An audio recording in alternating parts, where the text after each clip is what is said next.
gratitude is a beautiful example of long-term strategy over instant gratification, because the thing is that when you express gratitude, you do feel a little bit better, but generally it doesn't make you feel euphoric, ecstatic, joyful. It just makes you feel a little bit better. It shifts your perspective. But the thing is that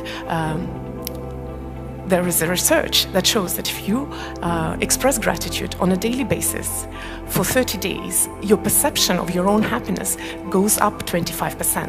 And that's exactly what I'm talking about. We have to look into long-term strategies, which maybe in the instant are not as effective, but in the long term, they help you raise your set points of happiness. And you express gratitude for the things that you are grateful for in your work life, your mission, your purpose, in your personal life, and for the things that you're grateful for in yourself.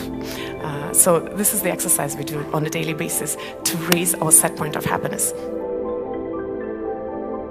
Another methodology which I really love is the idea of being present. And the idea here is that in reality, time is an illusion. There is no future, and there is no past. And most of the unpleasant emotions that we feel, they have something to do with either the future or the past. If we're scared, if we're stressed, it is usually because we are afraid about something that might happen in the future, usually. And if we feel, let's say, resentment or anger, this kind of negative emotion is also usually rooted in the past. And the happiness is the emotion that you feel in the present. If you move happiness to the future, it will become excitement. If you move happiness to the past, it will become usually nostalgia. But the truth is that the happiness, the true pure joy, is in the present moment and only in the present moment. So if you practice consciousness and bringing yourself back to present moment, that actually over time works wonders. You start, your set point of happiness starts going up. You walk out into the nature and you feel the freshness of the air. That's a moment to be happy about. Because how many times we don't even notice how we breathe, what we see around us. And when we see these things around us, if we don't bring ourselves back to the now to notice, the life might just pass by without us truly learning what is happiness. You know, in personal growth, we have the idea that transformation starts with taking on personal responsibility onto yourself.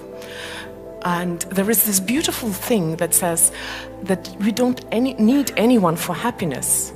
Happiness is within you.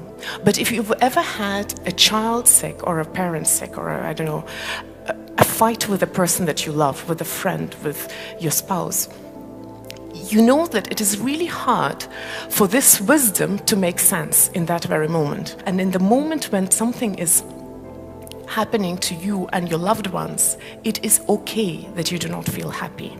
It is okay. Because you are a social being. And what is I? Is I just this physical body, or is I all of this?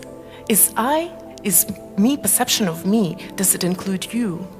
Or does it only include me? So in that moment, I felt that yes, as long as I have myself, I'll be okay.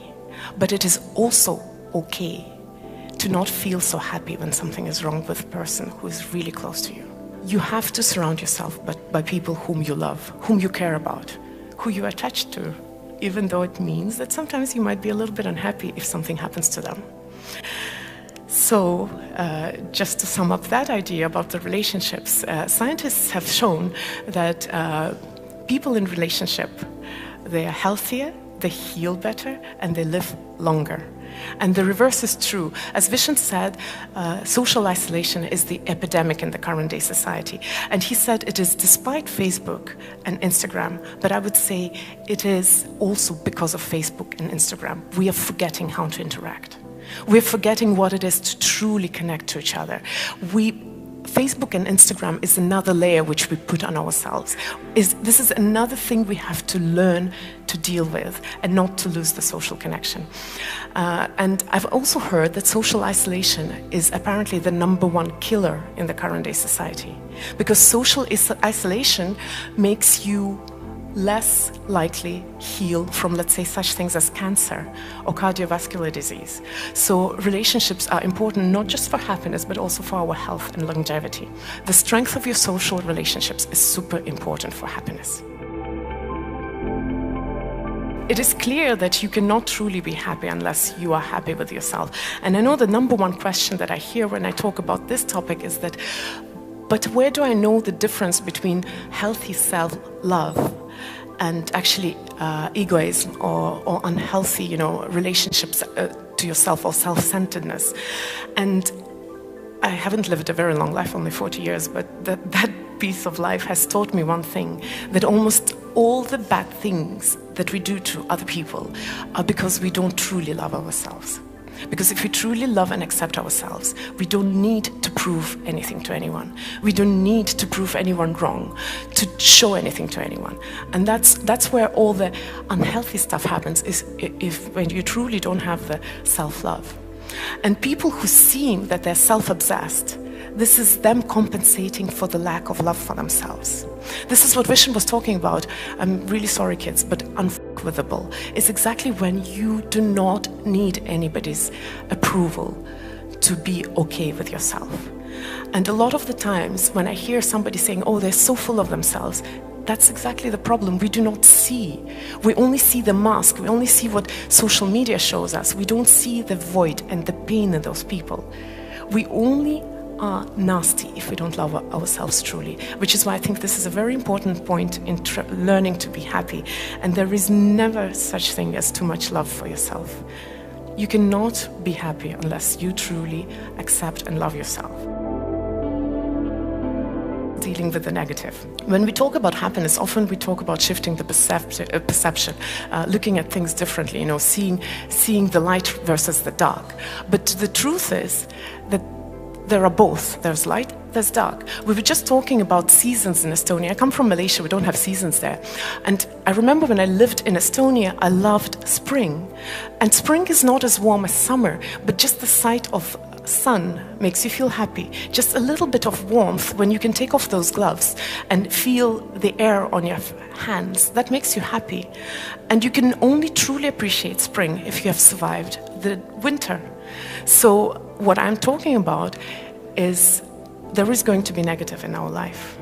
And the art to learning to be happy is not to ignore or not notice the negative or be okay with the negative. It is actually to learn to work with it. What you do when you feel a negative emotion, first of all, you acknowledge that it exists. You give it a true and fair and honest name without spiritual bypassing. You actually acknowledge, this is what I feel. You allow yourself to feel it. To feel it, and every emotion feels in your body in a certain way, which actually helps. I like the connection between emotions and the physical body, because by translating your emotions into physical body, it's easier to work with them. So let's say if you feel fear and it's somewhere in your stomach, just relaxing that part of your body really helps. Or if you feel like anger and it's up here, breathing deeper really helps. And then after you let it be, that's when you're ready to move on and transform this emotion, but you have to let it be. One thing that life will throw on you are negative emotions in the form of being upset with someone. And I think that the point is that we are sometimes thinking that forgiveness is about, if I forgive, the evil is not going to be punished. So we don't want to forgive because we want some kind of learning out of that, or the evil to be punished. But the truth is that forgiveness is not a practice for anyone else but for you. Being upset with someone is like taking poison, hoping that the person who upset you is going to suffer. If you're upset with someone, if you are angry with someone, if you hold a grudge against someone, the only person who's suffering is you. Just you. And the moment when you realize that, the moment when you realize that forgiveness is not about the other person who has hurt you, but it is only about you, you have much more motivation to work on that. You cannot help anyone if you're not happy. Be happy. Thank you.